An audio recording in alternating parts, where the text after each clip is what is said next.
नमस्कार दोस्तों, आपको मेरे चैनल पर स्वागत है। मैं खुशबू। आज आपके साथ सिंधु घाटी सभ्यता के बारे में कुछ जानना चाहते हैं, तो वीडियो को लास्ट तक ज़रूर देखिएगा और वीडियो अच्छी लगे तो लाइक शेयर ज़रूर करिएगा। और चैनल पर नए आए हैं तो सब्सक्राइब ज़रूर कर दीजिएगा और सब्सक्राइब के साथ में जो बेल आइकन है उसे ज़रूर दबा दीजिएगा। तो हम टाइम वेस्ट ना करते हुए हम अब शुरुआत करते हैं। तो इसमें सबसे पहले क्या कह रहे हैं हम ये पढ़ते हैं। तो सिंधु घाटी सभ्यता, इसे हड़प्पा सभ्यता या सिंधु घाटी सभ्यता के नाम से जाना जा सकता है, कि हम जिसे कह सकते हैं हड़प्पा सभ्यता या सिंधु घाटी सभ्यता, या फिर इसे हम मोहनजोदारो के नाम से भी जान सकते हैं, क्योंकि इसके प्रथम अवशेष जो है वो हड़प्पा नामक स्थान पर प्राप्त हुए थे। क्योंकि जो इसकी जो भी निशानी है वो हमें हड़प्पा के स्थान पर मिली थी, इसलिए हम सबसे पहले इसे हड़प्पा सभ्यता भी कहते हैं। तथा प्रारंभिक स्थलों में से अधिकांश सिंधु घाटी के सिंधु नदी के किनारे अवस्थित हैं। ठीक है, सिंधु घाटी सभ्यता की विस्तार अवधि है 2350 से 1750 ईस्वी पूर्व है।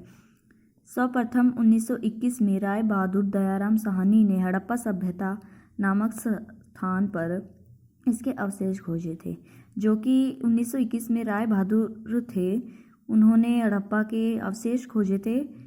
तो शुरुआती में हम खोज उन्हीं के नाम से मान सकते हैं, और शुरुआत से ये क्वेश्चन कह सकते हैं कि 1921 में किसने खोज की थी, या सबसे पहले खोज किसने की थी, या सबसे पहली खोज कब हुई थी, ऐसे क्वेश्चन पूछे जा सकते हैं। और तो हम नीचे चलते थोड़ा, तो आगे है कि 1922 से 1923 में राखलदास बनर्जी ने मोहनजोदारो स्थल की खुदाई कराई। तो देखिए, अभी हमने यहाँ पे पढ़ा भी था कि मोहनजोदारो के नाम से भी हम कह सकते हैं। तो इसकी राखलदास बनर्जी ने इसकी खुदाई कराई थी। यहाँ से पशुपति की मूर्ति और नर्तकी की कांस्य मूर्ति, विशाल अनागर व स्नागर के अवशेष मिले हैं। और कालीबंगा राजस्थान, जो कालीबंगा जो है वो राजस्थान से जुते हुए खेत व अग्निवेदिका तथा रोपड़ पंजाब से मानव के साथ कुत्ते को दफनाने के साक्ष्य मिले हैं। कि पंजाब और कालीबंगा में कुछ कुछ मिले हुए हैं, कि कालीबंगा में तो क्या कह रहे हैं, जुते हुए खेत और अग्निवेदिका मिले हैं, और पंजाब में क्या मिले हैं, क्योंकि कुत्ते को मानव के साथ दफनाने के अवशेष मिले हैं कुछ। लोथल गुजरात, जो लोथल जो है गुजरात में है, इस सभ्यता का एकमात्र बंदरगाह थी। ठीक है, एकमात्र बंदरगाह, ऐसे पूछ सकते हैं कि सिंधु घाटी सभ्यता का बंदरगाह क्या कौन सी है, क्या है, तो आप लोथल गुजरात लिखेंगे। इस सभ्यता की महत्वपूर्ण विशेषता नगर योजना थी, क्योंकि उस टाइम पे लोगों को इतना कुछ पता भी ना होते हुए ये लोगों ने खेती की, और सबसे पहले खेती वहाँ पर बाजरा की हुई थी, बाजरे की। तो अब हम आगे चलते हैं। नगरों में सड़कें व मकान विधिवत बनाए गए थे। मकान पक्की ईंटों के बने हुए थे तथा सड़कें सीधी थी।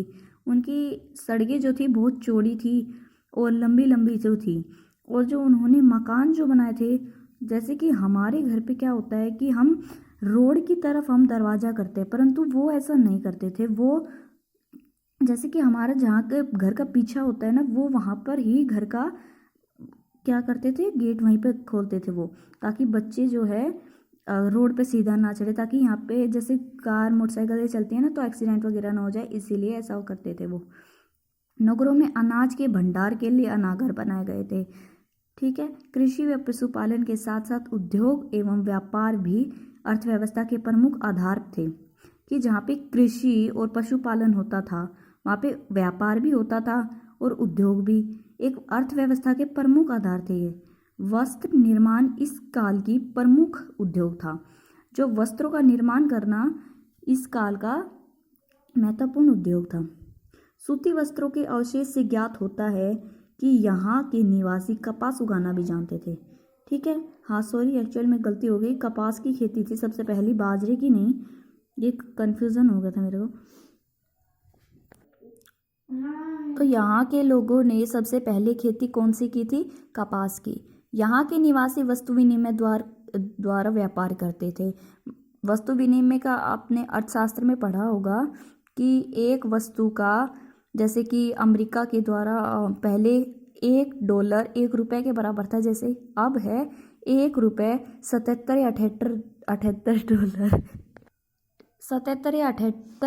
के बराबर हो गए हैं। तो उसी प्रकार वस्तु विनिमय द्वारा व्यापार करते थे। मातृ देवी के संप्रदाय व संदर्भ संस्कृति में प्रमुख स्थान था। मातृ देवी की ही भांति देवता की उपासना में भी बलि का विधान था। मतलब कि कहना ये है कि वो भगवान को भी मानते थे। उस टाइम पे पशुपतिनाथ, महादेव, लिंग, योनि, वृक्षों और पशुओं की पूजा करते थे। भूत प्रेत में भी अंधविश्वास रखते थे, जैसे कि अब के लोग भी रखते हैं, तो वैसे वो भी रखते थे। दुर्भाग्यवश अभी तक सिंधु सभ्यता की लिपि को पढ़ा नहीं जा सका। इसमें चित्र और अक्षर जो है लगभग 400 अक्षर है, और अक्षर जो है वो 400 और जो चित्र है वो 600, दोनों ही इसमें पता चल जाते हैं कि कितने क्या है।